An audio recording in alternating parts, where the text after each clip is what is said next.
This is not how legitimate people do business. Is the president improperly inserting himself into a criminal investigation? We now have a clearer picture of what the Biden business is, and it's selling influence and access. House Republicans revealed today what they've learned from a trove of previously secret financial documents they say support allegations that Biden family members traded off their famous name to reap millions in payments from foreign entities in China, and in a new revelation, secured $1 million payment linked to Romania. Representative James Cramer says the paper trail suggests that Biden, while vice president, could have been improperly influenced by his family's foreign business partners. Joining us now is Eric Eggers, an investigative reporter from the Government Accountability Institute and co-host of the Drill Down podcast. Once again, Eric, welcome to Centerpoint. Appreciate you having me. Hey, it's my pleasure, Joe. Good to be with you. Okay, so you saw the press conference this morning. They've been talking about it for a long time, but the last 3 days, a big push. What did you hear in Cramer's news conference that added to the information that's already been in the public? What I heard is they're just getting started. They've been looking at this for months, but you have to remember, House Republicans have only been in charge since the beginning of this year. And it seems they've been quite busy and quite productive in that time. But there's a lot more to go because that's how vast the Biden financial scheme is. There's 12 bank accounts that are linked to the Bidens. The House Oversight Committee has gone through 4 of them so far. And those are among the findings they shared this morning. But I think more than anything, what we're learning, and this kind of goes along with the reporting that we've done, the Government Accountability Institute, for a long time, having looked at the Biden laptop, is that we now have a clearer picture of what the Biden business is. And it's selling influence and access to Joe Biden and the White House and trying to essentially legitimize the shady third party and third world business partners that Hunter Biden has. Okay, I'm glad you brought that up. The third world, more countries involved. Is that where you see this headed? Are there more Bidens or Biden family members or Biden friends? I mean, how many more Bidens do we need? There's 9 of them so far. And I think that's another takeaway from the press conference this morning, is that the more information that's gathered, the number of Bidens doesn't go down, it goes up. The amount of money involved doesn't go down, it goes up as well. And Joe Biden only grows closer to the transactions that continue to enrich his family. Remember, Joe Biden's a guy who lives like a billionaire, but he's been working in public service for the last 40 years. Where's the money come from? We now know, thanks in part to the House Oversight Committee, that it's coming from places like China. It's coming from places like Ukraine. It's coming from places like Romania. And I think that that's an important point. Let's don't overlook the fact the Bidens aren't doing business in Canada. They're not doing business in France. They're not doing business in Germany. They're doing business in places that need the imprimatur and legitimacy of the White House and the good reputation of the United States to try to help make them look better. And Hunter Biden's only too eager to take their money to help them do that. That's clearly what the Bidens, whether it's Hunter or James or grandchildren that we now know from financial records, are taking money that are then rerouted through 20 LLCs to try to hide just how clear the picture should be. I mean, as James Cramer said today, this is not how legitimate people do business. And I think that we now know even more that the Bidens are not legitimate business people. Eric, at what point might the Justice Department be forced to do more, or does that point even exist? Well, that's a great question. I think that honestly, that's the most important question. I think that we have to just continue to let the House committee do its work. Again, this is early in the process. Now, I understand why people might not have a lot of confidence in a Biden Justice Department bringing any actual charges against someone with the last name of Biden. But I think the more information that we see, for example, we've reported on an email that Hunter sent to his business partner, Devin Archer, after Joe Biden gave a speech in which he told Ukraine that they should rely more on their own natural gas and so they wouldn't be dependent on Russia. This happened at the same time that Hunter Biden was working for a Ukrainian natural gas company called Burisma. So these are among the types of things that the more information we have about the flow of money, we can connect it to speeches Joe Biden's given and actions he's taken as vice president or even president, even though he's pretended that the Hunter Biden didn't take any money from China since he's been president. We now know that's not true. The New York Times has admitted that's not true. And so I think that, the evidence will just continue to mount, and we'll see if it eventually stacks up to something the Justice Department can no longer ignore. Isn't the Department of Justice already, they have a probe that's been going on for 4 months now that a lot of representatives are asking, when is this going to end so we can go on to this?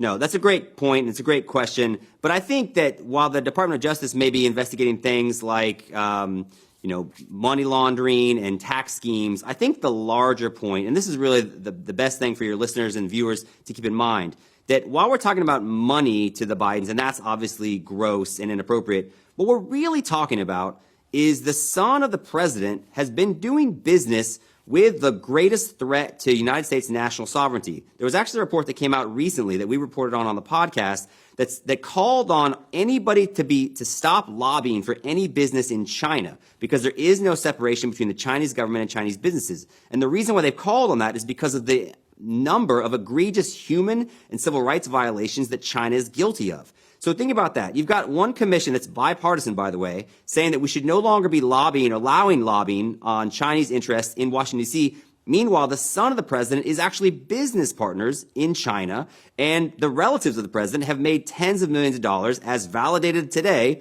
by House Oversight Committee, with China as well. So I think the fact that this Justice Department probe is happening doesn't obscure the grim reality of how compromised the family of the president is with our greatest geopolitical threat.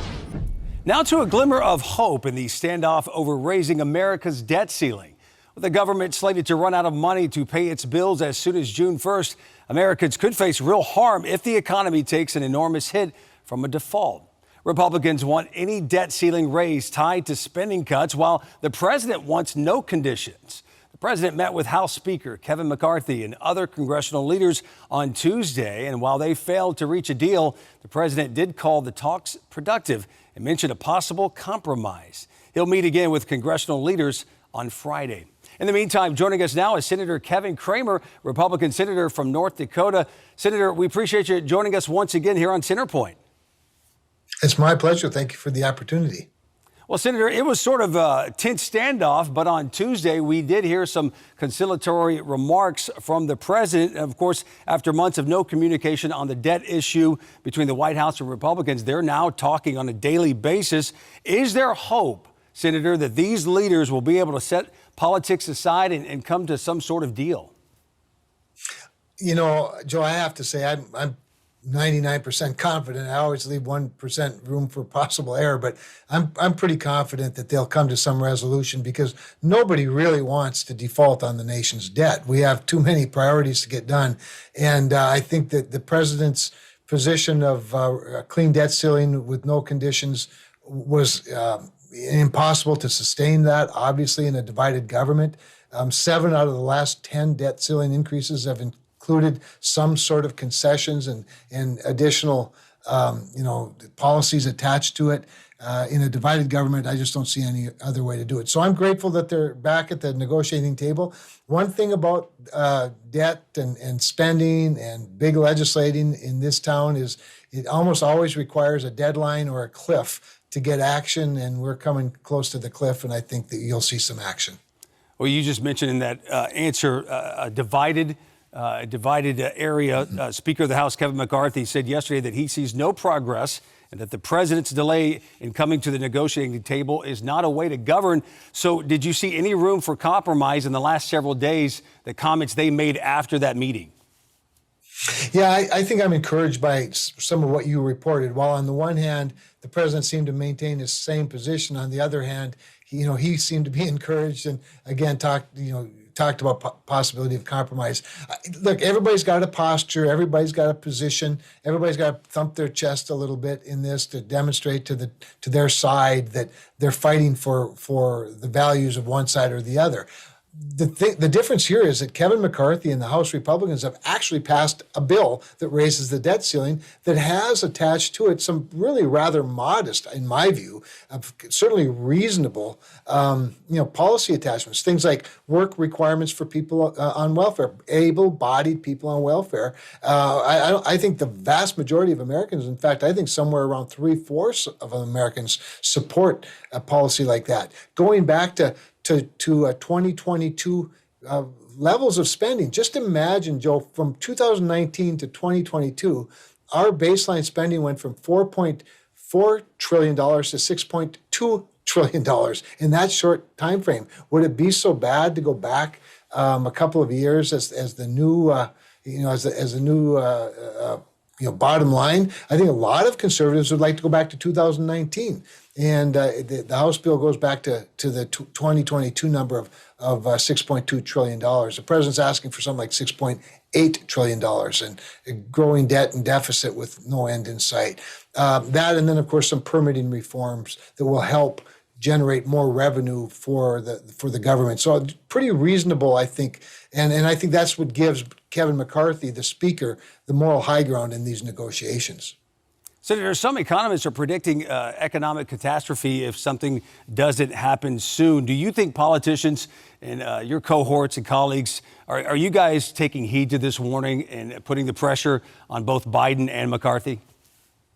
Well, we're putting a lot of pressure on the president because, again, the Republicans have actually passed a bill in the House of Representatives. So I don't really see where the ball's so much in their court as it is in the president's. It's up to him to come with some sort of a reasonable counteroffer, in my view. I don't think that we're going to get to the cliff and jump off of it. I really don't. I think there's a pretty strong commitment that won't happen.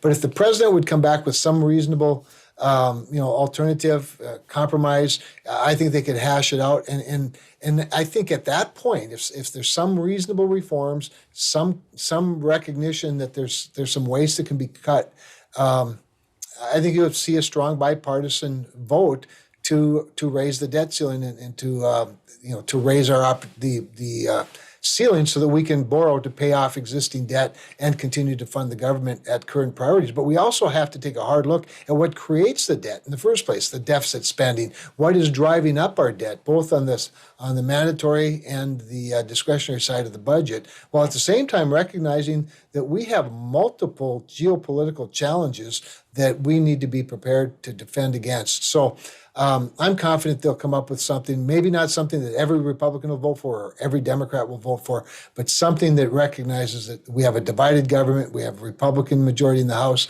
Democratic president. They need to work out, the compromise, and nobody wants to see us lead to debt. But I also would remind viewers that if we do nothing, before we've done nothing or whatever it is we do, remember this: we have high inflation, we have high interest rates, we have a lot of regulations that are driving businesses away, we have high taxation and an appetite for more on the left. These things have already led to an economic crisis to the point where we only produced, our GDP last quarter was 1.1%, which means we very well may be going into a recession. So it's not like we've avoided economic crisis. One of the things that's driving up this crisis is our increasing debt and deficit spending. And so it's entirely reasonable for Republicans to demand that we do something on the spending side of this ledger. And markets and our economy will respond favorably to that. Senator Kevin Cramer, we appreciate the insight. A lot of great numbers there, as you just mentioned, and we'll have you back on after this all gets settled. So for now, to be continued. Look forward to the opportunity. Thank you.